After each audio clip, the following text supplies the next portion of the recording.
focus. I said, be open and honest about your struggles because it makes you approachable and real. Okay. I mean, you are spending a lot of time with people. Okay. Okay, I'll just reiterate. So you are spending a lot of time with people, traveling, getting to your destination, spending the time there on the mission field. So you want to be open and honest about your struggles. It's just, you're in close quarters. You're going to be annoyed. You're going to be frustrated. But the important part is not to let those frustrations get to a point where you're completely shut down and no longer useful to being a servant and doing what you're meant to be doing on the field. So I think it's very important for communication always to be open, for space, allowing some people that need just that time to reflect and just to come back together and be that leader to talk about or encourage if it's an issue between two other individuals, to encourage them to work that issue out. But it's normal. It'll be completely normal for people to maybe not like the food that they're eating, maybe not want to be patient and wait for someone, tired of catching flights here and there. We're human. It's just to keep that complaining down low. I think it's good to just be open and honest and communicate. You'll be tired. You'll have long days. Seek to pour into your relationships with godly praise and encouragement. Exactly. Be in daily prayer. Just reflect on what you're doing. Remind yourself this isn't forever. This is just something short term. You're being a blessing to others while you're there. It's really really being outside of yourself. Be quick to listen when team members express suggestions and ideas. Impart your life to your team, not just concepts and teachings. Share. Let the Spirit guide you in your leadership team, not to the same 3 people, but to everyone in certain Oh, I understand. Get to know everyone. Yeah, that's fully important. And I understand that can be hard, especially with personalities, but I think just taking the time in each person's life is very important, because that'll help not make them feel alone and alienated, because you have to remember you're in another country, and you as a group, you as a team, that's that piece of home for everyone. So, but I mean, what is? Never argue or contend publicly. No, because everybody's watching. They literally are. You don't want to be the ugly American. Don't be it. Don't do it. Don't you do it. Remember who you're representing. Take care of it in private quickly, so you don't taint the mission for the team. Submit yourself to the authority of the location's host, missionary, or preacher. Oh, okay. I can talk about that. Okay. Listen to what they tell you. Don't be divas and think you're gonna change the world because of the 3 weeks you're there. I'm so amazing. I'm giving my life. That's fantastic. These people have been living there for 10, 15, 20 years. But they know what they're telling you. Are you recording me? This whole time? Oh my gosh, Rebecca, you are so fun. No! You can't do that. But it was so good. Because it's a conversation, you were right. Oh my goodness, yeah, I was asking sarcastically though. Okay, let me go back. It's fine. Listen to your mission field people. Listen to the missionaries, the group leaders, the preachers who live in those countries. They've been there 5, 10, 15, 20, 30, 40. They know what they are talking about. I took a lovely group of Texan, I think they were from Texas, youth out to Mexico City. We had to travel publicly using the subways, using the buses. We could not get in taxis. We could not get in a big chartered bus.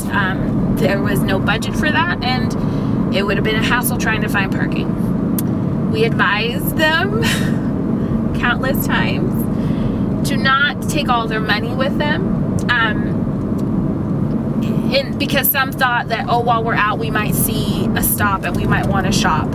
And there was a whole day dedicated to shopping. However, this group thought that they had I don't know what position he played, pretty big football kid, and he was big. And they thought, let's just give him our money, no one will touch him.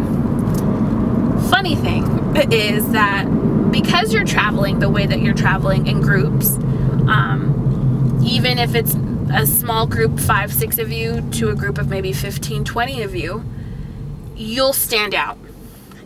People will know you are not from their country. And because of that, there are dangers that arise. It's not to be fearful of the place that you're going, but those people who live there and who know those cities say things for a reason. And unfortunately, what had happened was, in my group, on the subway, the young man had both hands up. He didn't put the money on him inside, like we told him, and they were robbed. And I think it was about $300 cash that he had on them, and fully robbed. He couldn't do anything because the subways got so packed. His hands were stuck, and he could feel someone going in his pockets and taking out the money. So that's an extreme story. Fortunately, it doesn't happen like all the time, but things do happen. Those, again, cannot express enough. Those people there know why they are telling you what they're telling. They're telling you why not to leave a certain place maybe at a certain hour. They're telling you not to go down streets or ways, because they know they know the safety. They want to make sure you guys are safe the whole time. So listen to them. Just need to be put on hold in the for the time. Okay. Yeah. So, are you recording? Yes. Okay. So here's the deal. Remember, this is a short-term mission. Now, obviously you all are adults. Obviously you know how to act and how to behave, and that you're in a relationship. But honestly, your time there isn't a vacation in the sense of, I'm here to hold hands and kiss and be having PDA with my significant other. And maybe in some countries you'll be going to, that's what you will be seeing, because I remember that definitely in some European and Latin countries where PDA is not a problem. But it is. You have to remember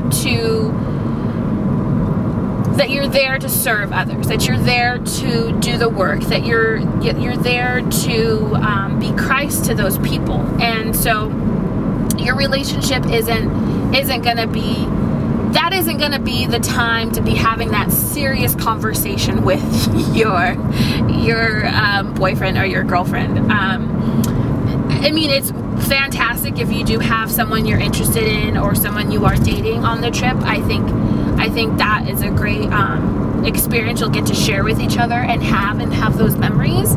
But at the same time, I think if you know you're the type of person who is clingy, then I would recommend finding like another friend or finding someone else in the group to get to know, and to really try to use that as a crutch to maybe go to them and talk to them versus always going to that person that you want to talk to. Now, I'm not saying like maybe if you do go through some culture shock or maybe you're having some issues, it is comforting to know someone who's there that really knows you.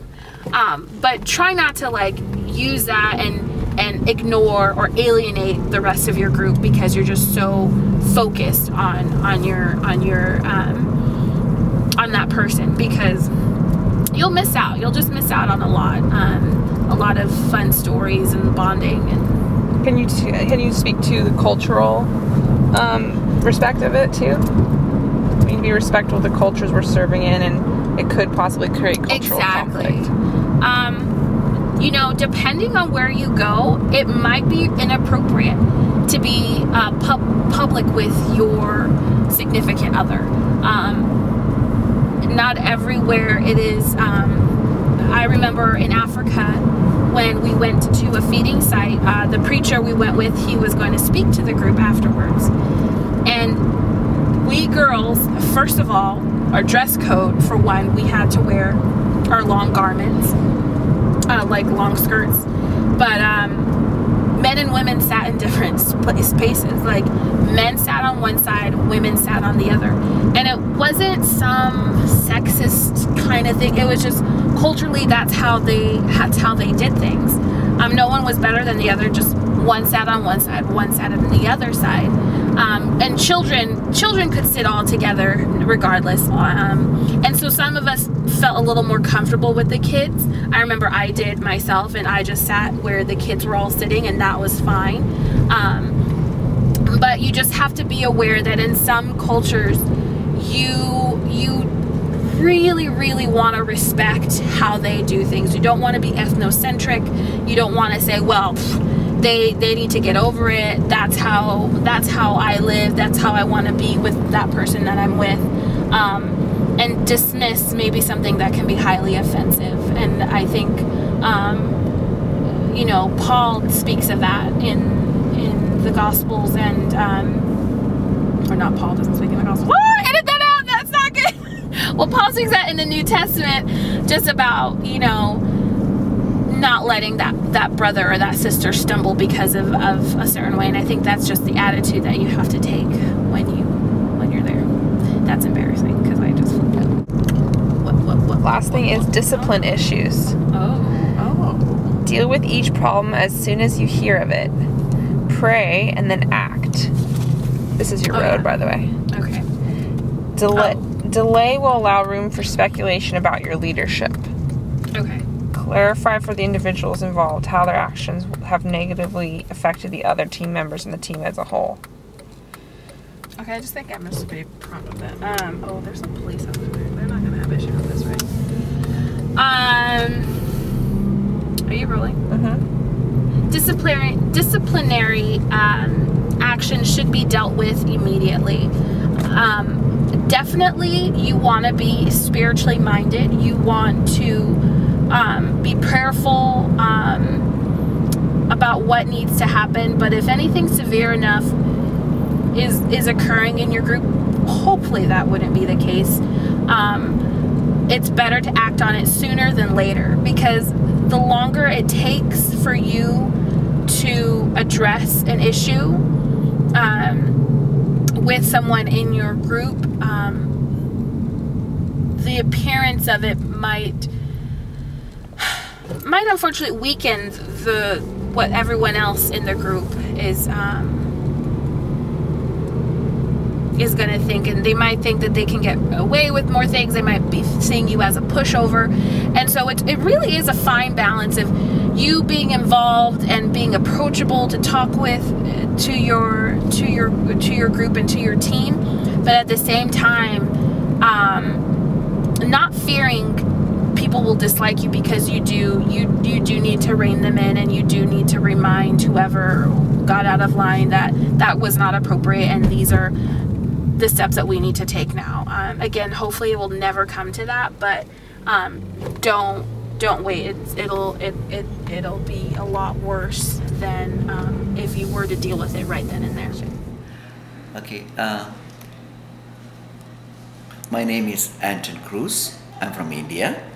I'm called for the orphans, street children who are unwanted. God gave me a burden to reach out to the kids and give them food, basic needs, education, and raise them as leaders. This is my call. That is trash to treasure. So I started with the 2 kids, but today in India alone we have nearly 10,000 children. So this basically is called from the fatherless generation becoming leaders. So how I received this calling, I was a Catholic priest, but God changed me to the street ministry from a famous preacher to the street ministry because I saw one baby on the street. Two children took and gave it to me. And the children said, this baby has no father, no mother, and no milk. It's going to die, it's crying. Can you take this baby to your church and give milk? So when I took the baby, it was just born baby. So, but when I was taking, on the way the baby died on my arms. So that really changed my life and impacted me. So after 2 years, I felt my calling is for these orphans and children. So today, I'm able to see the kids. They are real leaders. They pray. The important thing is they are prayer warriors. They pray. They go for 21 days fasting prayer, 40 days fasting prayer, and Saturdays we have 4-5 hours live prayer. Our children are so good in prayer and then worship. And we do a lot of conferences. Kids do the conferences. We do the international ministry. And the children do preach gospel in the TV. And we have 4 channels in India and Europe. Children pray, heal, preach, prophecy. Children from 5 years to 15 years old, you can see them on the TV. So I really enjoy this ministry because our God is a father. He loves the children, and especially orphans and fatherless generation. The second thing for our ministry is education, because these children are from the outcast. In India, 4 caste, this is the 4th caste. To break these curses, education is the best means. So if I give them very good education, we can break the caste system. That's what I'm doing right now. So prayer, education, then the leadership. So every child is a leader. If they are given a chance, they really become leader. So my vision is not to send them to the church to become pastors, ministers. Yes, of course, they will become. But my vision is to send them as leaders to rule the nation, as a governor, as a congressman, as an attorney, justice, and marketplace ministry, starting business. So our children should go take over the governments, nations into their hand. So that's my, so right now many children are teaching in the capacity as teachers, administrators, MBA as a business, nursing, doctors, engineers. So I'm very happy they're coming out. I would say the important thing in my ministry is the prayer. Prayer is the foundation. So our children are praying children. They pray, they worship. So I wish many people take up this vision and start in the nations, heart for children and orphans. Not just doing social work, not only giving food. Go with a real burden. Raise them as leaders. Every child is a leader. So everyone should go, contribute little bit. I'm not just asking money. Your time. You go, what you have, give it to them. If you have music, one guitar is enough. You can train 100 children for guitar. If you know the laptop, computer, you can teach them. If you know the camera, you can teach them. Whatever talent you have, give to them. Share with them. When God gives to you, it's not only for you, it's for somebody else. So that's my thinking. So today, because of one person, God is raising so many thousands of children. If many people come forward, how can we can see hundred thousands of children, life can be changed. Give little time, not your whole life. Little time for this 1 month, 1 year, for this kind of generation. Give them. They will be benefit. They will be blessed. So, bring Jesus as their model to the children as a leader. Jesus is the perfect leader. So we make the children, even though they are at the top now, but they should always look down and see the reality, see the people, go and serve with love and integrity. The leader should be a man of integrity. So sincerity, integrity, commitment. So I want to see every child walking with a vision, not with the activities, performance. It's a vision. What is the vision everyone has? So that makes a leader great. If you have no vision, then everything is activity, action oriented. But vision brings a real transformation. So vision is the basic thing for a leader. Second one, life is a character building, integrity. So it's a character building. It's not just teaching from the book, but the life teaching is a character. If your character like Jesus, or like a Moses, or like any of the leaders in the Bible we could see, or even we see so many good leaders around the world, I bring to the children. So the leader has a character building, lifestyle, character. So that makes a very big difference. Come as a team, it is the vision and purpose. What is your vision? If you have one vision, you can all go as a one team. If your vision is split, each one has their own vision, you cannot make one team.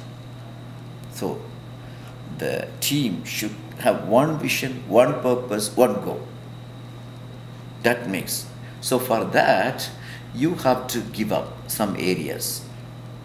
So everyone has your own area. You have to give up. You have to seek the common area and go forward. So it's a lot of learning process in the team. When you become a leader, it is not what you think you are big, but every day you are learning. That's called the leader. Leaders should be very open to learn. So in the team, everyone should be able to learn from each other. If you think I have everything, why should I listen to you? This cannot be a team. Everyone will be a leader. But it's one leadership. That means one vision. Learning all the time. So, and also, it is the love that binds them together. Real love. Respecting each one. That is the love of Jesus, how he loved the people. Not looking at each one's differences, their background. If you have the love of Jesus, you can really love everyone, accept everyone. It's a love that makes binding force. I see, I'm receiving a lot of missionaries from different nations, especially America. What I see, they come with a good heart. They really want to bless the nation, bless the children, bless the mission. But they are not able to adapt to the situation, culture. They have their own mindsets. And some, mainly the Christians, they're good. Their thinking is good. But when they come, you should be able to accept every religion. We are not looking at the religion. We are looking at a person. So, first thing is a religious problem. You should not say, the Christians are the only pure people, best people. So, we should accept all the religious people in India. That's number one. We should not discard other community. Christians means love everyone, accept everyone.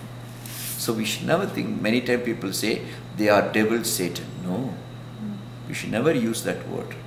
They'll be hurt. This is number one.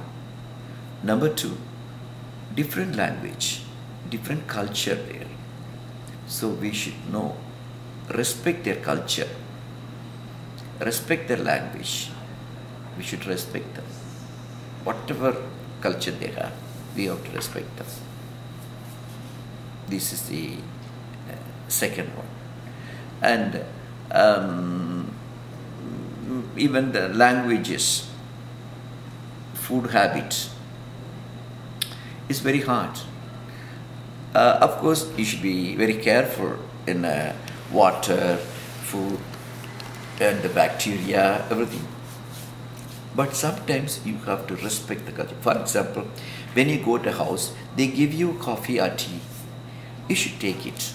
If you don't take, they will be hurt. So politely you can take little and say, sorry, my stomach is not good, I can't take. But if you don't take, they will be hurt. So you should respect their culture. Sometimes many villages, even the dress code is different. Cities is okay, but many places, dress code also, they will see that little. Even church, they will see the dress, how you do it. So you have to see. And when you come to the many denominations, each denomination is different. We should be able to adjust with the denomination, not criticize people. And mainly I would say the food. Food is different. Mainly, my area is curry. More curry. So try to morning curry, noon curry, night curry. So, but of course, if you come to my places, like you get all kinds of food. But villages, you don't get. Sometimes, for example, some areas, you won't have even toilets. How will you manage? You have to adjust. So, you should not take it offense. And even when you go in the road, it's not like America. America is so good. Our system is so chaotic. So you have to enjoy rather than complaining. Enjoy. No complaining. But you can express your opinion to people, the right person, not to everyone. Everyone. Right people tell them, we have some problem. There are mosquitoes in my room. Please come and take care. The water is not good. We see that. Yeah. But not to everyone. It will be like a complaint. Because people look at you as like a God, angel. When you make complaint, they'll be hurt. Wow, why they make complaint? So, see their mentality, how they look at you. They think so high. So when you make a small mistake, it's a big for them. So, but I would say go beyond and love them. Go beyond. People love you. If you are very scared, then if you go beyond, love them, they will really die for you. They will love you.